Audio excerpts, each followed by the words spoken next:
Hey fellow explorers, do you know where we are?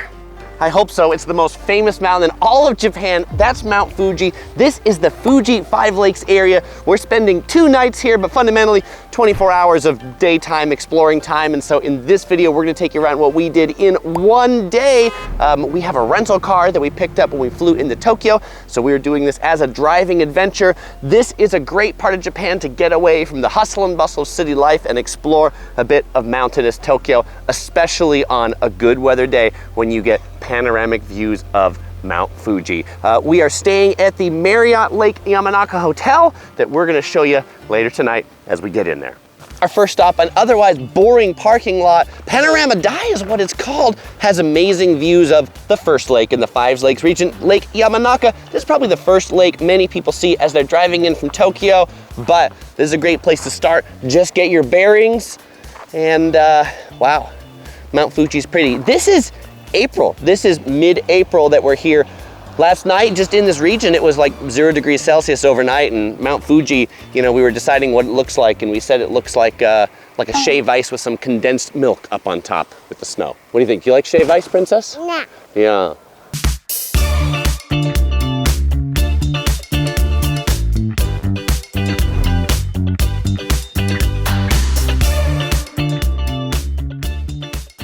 This street, Shimoyoshida Honcho Street, has amazing views of intersection so that everybody can get the perfect picture of Mount Fuji in the background. And there's one intersection that has a traffic light on it that like 40 people are standing at right now, and everybody's taking turns so they can stand in that crosswalk while it stops the traffic for like a perfect 5 seconds. Such a popular activity. There's a gazillion signs that tell you not to stand in the middle of the street to take photos. So be careful and just do it while you're crossing. It's okay to cross the street, right?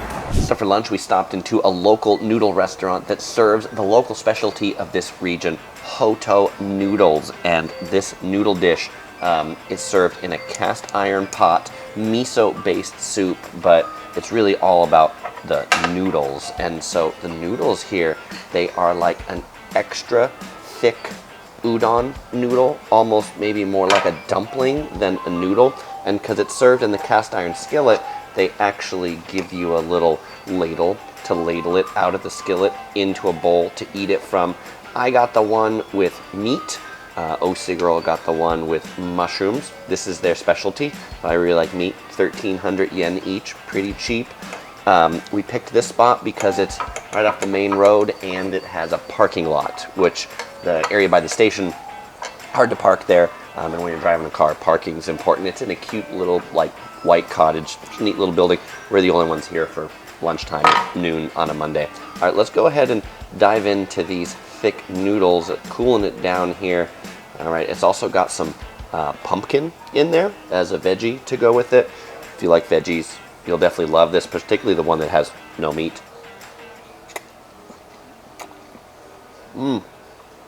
It's good texture to it, thick. I like the pumpkin flavor on it as well. Let's go for the meat. I think this is a super good deal for like $10 US for these things.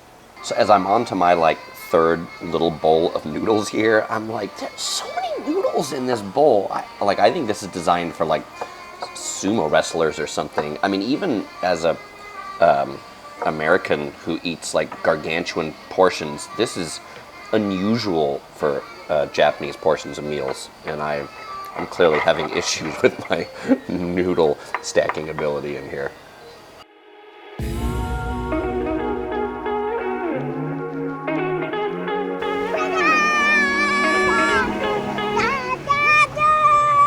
We're at lake number 2, Lake Kawaguchi, and this lake has a lot of cherry blossoms here. This is home to one of the cherry blossom festivals in the area. This is also like the main lake for tourism. So this is the most developed of the lakes, as you can see by all of the people here. I said this is a good region to get away from the crowds. Apparently not during peak cherry blossom season. It's really busy here right now. We were happy to actually find a parking spot. We're seeing lots of people taking wedding pictures, engagement pictures. There's like sightseeing boats that you can go out on.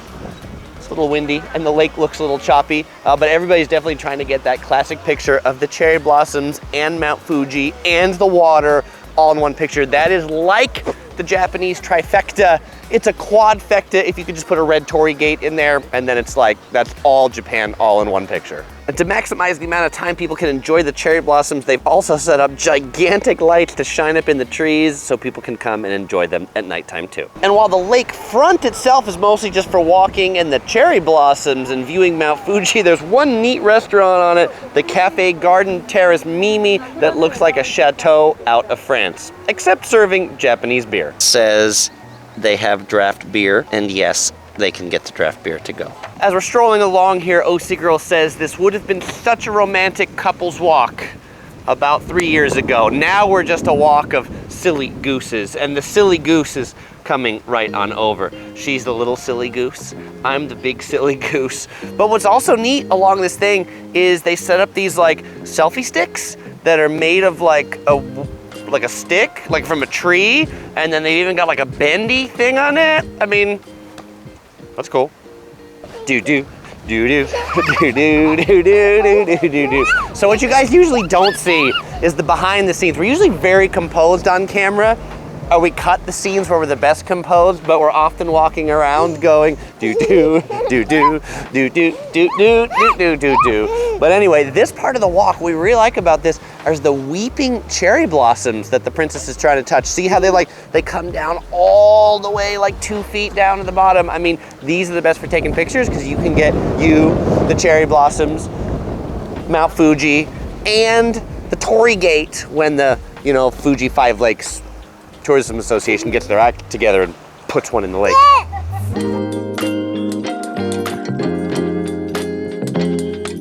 One of the quintessential activities at any cherry blossom festival is definitely eating some of the Japanese snack food that's here. This stand sells roast seafood, squid, but our princess had an eye on the sprinkle-covered chocolate strawberries. 500 yen for this stick. How is it? Good. Would you like a roast squid on the stick next? No, we'll pass on that one. Just strawberries. Good choice. So we drove about 30 minutes to our next destination here, and I need to read it to get the name correctly. Saiko Iyashi-no-Sato Nenba. This is a collection of 21 of these kind of classic Japanese thatched roof houses, and they're made of like multiple feet thick grass on there. It's really good for keeping the snow out. Obviously it gets weather here. It's sort of been made into a little touristy village. You pay 500 yen to come in, and you can see how people used to live in these sorts of houses, and it's pretty neat. I mean, these things are in different parts of Japan, but I think they've done a great job to like collect a number of them here and give you this feel of this old-timey Japanese village. Oh, and the water that runs through here, it's so cold that like the way they sell chilled drinks is actually, they just put them in the water and the water cools off the drinks. And yes, just like everything in this vlog, there are views of Mount Fuji from here too. And our princess even found some old-timey Japanese games just for her. Two other villages like this, not in this region, but in other parts of Japan that I think might be even cooler, although they don't have the Mount Fuji backdrop. One, Shirakawa-go. It is a UNESCO World Heritage Site, and Oichi-juku in Fukushima Prefecture, where it's not just a museum, but people actually live in those houses, are two other ones to check out if you're visiting other parts of Japan. I'll put links in the description to the videos on those two towns too. So the best snack after a visit to this village, or really any attraction in Japan, is to get soft serve ice cream softo, which they don't really do like hand-scooped ice cream here, or they don't partake of it as much as soft serve ice cream. You'll see these places everywhere, and you know they sell it because it's got a 4-foot tall ice cream cone in front. I've got Uji matcha. Oh, Sigro behind the camera, she's got black sesame flavor. And Princess, what flavor do you have? Milk. Milk flavor. This is premium Hokkaido milk. We don't really have that flavor in the US. You can't get milk flavored ice cream. It's like vanilla. But frankly, I like the Japanese milk flavor better than I do American vanilla.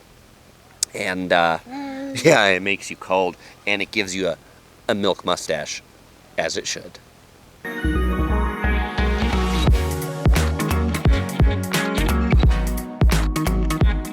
All right, so here we are at lake number 3, Lake Saiko, and what's most interesting about this one is you can actually drive your car onto the beach or the shore of it. I've seen people like camping on the shore, people fishing here. This one's a lot more chill than the last lake we went to. And of course, yes, there's Mount Fuji off in the distance, and you can see there's another car here too, so I'm not in fact the only one. We were looking for some souvenirs and we really didn't find many souvenir shops, so we stopped into the Tabi No Eki. It's basically like a fancy highway rest stop that seems like a really fancy supermarket, but they've got really cool souvenirs in there. They've got these really neat like sweets that look like Mount Fuji, clean restrooms, great vending machines for green tea in front, and oddly they close at 5:30. I don't know, everything around here seems to close at like 4 p.m. or 5 p.m. 5:30, you know they close because that's when the leaf blowers come out. Well, now there is one spot that you can take the photo with the torii gate and Mount Fuji. It's at a shrine, Tenku no Torii, and it's like a mountain goat road to get up here. You can hike up here, you can drive. There's only 6 parking spots. 100 yen will get you admission to take this picture, but you do have to line up, and they only give you 3 minutes at the front. So there's actually 2 lines up here. There's the line for the torii gate that like everybody was in line for, and now everybody's just taking pictures now that it's sunset. But there's a second line just to take a picture of Mount Fuji. We were here, nobody was in this line, and I think this is a great spot just to get a picture of Mount Fuji, even if the torii gate line is too long.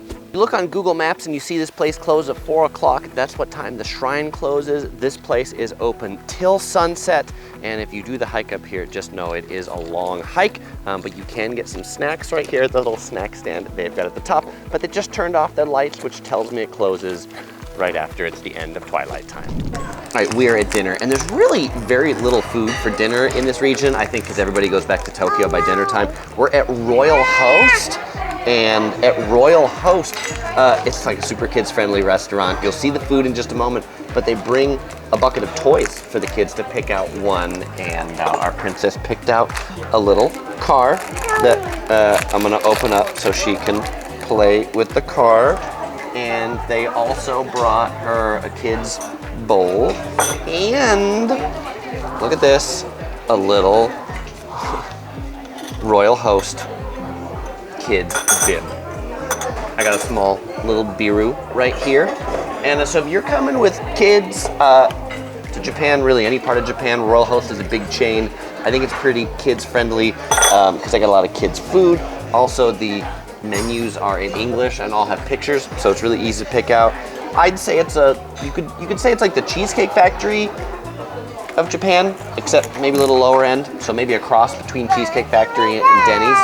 But just because I say Denny's, don't let that deter you. Like, the staff here wears like pretty nice clothes and the place is pretty clean. I'll show you the food when it comes here. Food's here. I got 2 meals in front of me, mine and OC Girls. I've got the hamburger steak. What's a hamburger steak? Where's the bun? It's a hamburger steak in Japan is just the hamburger patty. This is actually a mixture of Japanese beef and Japanese pork. Also comes with fries, corn, some sauce. We got a side of garlic bread. OC Girl got the steak rice pilaf, and it turns out this is actually steak from the USA. All looks pretty good though. This comes on a sizzling hot platter, and our princess is getting some paschetti, as she calls it. Biscuity! And here we are with the strawberry brulee parfait. They love their strawberry desserts in Japan, and I love them too. And parfaits, so you can see all the delicious goodness. We got like strawberry mixture, whipped cream, strawberry cake, creme brulee on top, served with some long spoons. I feel like this place is what Denny's wants to be if Denny's actually was kind of fancy. You want to eat some too? Yeah? Okay. Here, take your little spoon. You don't want to eat this. You want to eat what's lower. I'll eat this. 1 creme brulee for me. Okay. Once we eat the top layer, then you can get the next lever, okay? Take a strawberry. Japanese strawberries are delicious. And yes, better than American strawberries. We made it back to our hotel, the Fuji Marriott Lake Yamanaka. It's an onsen hotel, and I'm gonna show you around the room, but first, I'm gonna show you in the closet. We're gonna play Find Our Princess, and can we find her right here? There she is, she's in this bag. We got this welcome bag of like snacks and beers, because they don't have a lounge. They gave us all these things that I'll show you in just a moment. Would you like to come out and show them the room? Yeah, okay. Let's come out and show you the room. Oosha. All right, so in this room, it's got 2 queen-size beds. It's got a like sofa bed over there. It's got a window you can open that I like, but the star of the room is the in-room hot spring bath. So this hotel has hot springs that are separate, men and women's, that you have to take your clothes off. But if you think that's a little weird, you can book some of the rooms that have hot spring baths right in them. And if you're worried about privacy with the other person in the room, this does have a screen that comes down. Good morning. We had a good night's sleep at the Fuji Marriott. We are at the breakfast buffet. It has a really good Western breakfast that even has pancakes and caramelized bananas and danishes and cooked-to-order eggs, but it's also got Japanese specialties. The Hoto Noodles that you saw us eat earlier, they've got here too, and they've got some amazing spicy chili sauce that OC girl loved so much. She got like 2 bottles of it, and you can get one of the region specialties, horse meat, on top of it on the buffet here too. We passed on that one today. It's also kind of funny. They put a little card on your table to let you know you only have 60 minutes to eat your meal. So, princess, better eat quick. But definitely one of the best parts about the breakfast restaurant is the view of Mount Fuji right there off in the distance. Not as good as our room, because this is on the 1st floor, but the 4th floor rooms of Fuji are pretty cool. Our last stop in Fuji Five Lakes is the Oshino Hakkai Springs Tour. I read that to make sure I got it right. There are 8 different ponds here that have very clear water that you can take reflections of pictures of Mount Fuji in these clear ponds. We see like really big tripods going by. The cherry blossoms are really beautiful, particularly from this bridge that I appear to be slightly blocking traffic on. So, okay, let's go see the ponds. So we're not at the pond quite yet, but just from that bridge looking down, you can see this water is so tremendously clear that you can see all of these little fish down below. Oh, and the shadow of my head too, and the princess's head. All right, so here's the first pond we came across, and you can see not quite a Mount Fuji reflection, but reflections of the people down there, and it is so clear that you can also see these amazing goldfish down in the pond. And then right next to the pond is a restaurant selling grilled fish. I hope it's not those fish. They seem a little too cute. Looking at the other pond here, the sign says this is one of the most 100 famous waters in Japan, and the water is so clear because this is actually the water coming down from Mount Fuji. And apparently right there in the center, that's the source of it that you can get to only through that gift shop. We made it through the shop. There's no admission to come out here, but we were suckers and did buy some gifts. They tell you not to throw coins, but they do sell fish food that you can buy to feed the fish. And there's even a spot in the gift shop where you can drink the water from Mount Fuji. They sell bottles for 150 yen, or tasty. A visit to any attraction in Japan would not be complete without some soft-dough cream. She's got strawberry, but we've got muscat grape. This is a specialty of the region. I've never had a grape soft serve ice cream until today. It's a very strong and good grape flavor. And by the way, if you're wondering what that water tasted like, it tastes like water. I think it's a jip. And they're also giving out some free samples of peach-flavored, ice-cold matcha green tea. Very pleasant. This is the pond where we get the best shot and reflection of Mount Fuji, but in order to do it, you need to lower your camera really low, close to the pond. Probably would have helped if I had a selfie stick. And look, it's snowing cherry blossoms. Well, after breakfast, checked out of the hotel, wanted to make a final homage to Fuji-san here, wish him a sayonara until next time. We see a lot of people riding their bikes here. There's a really neat sightseeing swan boat out there in the lake. Anyway, we just really enjoyed relaxing here in the Fuji Five Lakes area. You should definitely consider it as well if you're heading to Japan. And fellow explorers, if you enjoyed our adventures these last 24 hours, you might enjoy some more of our adventures in Atami and the Izu Peninsula. You'll find those links on the screen. As usual, we won't say goodbye because we'll see you in the next video. There could also be those Japanese villages I mentioned too. You'll find those in the description as well.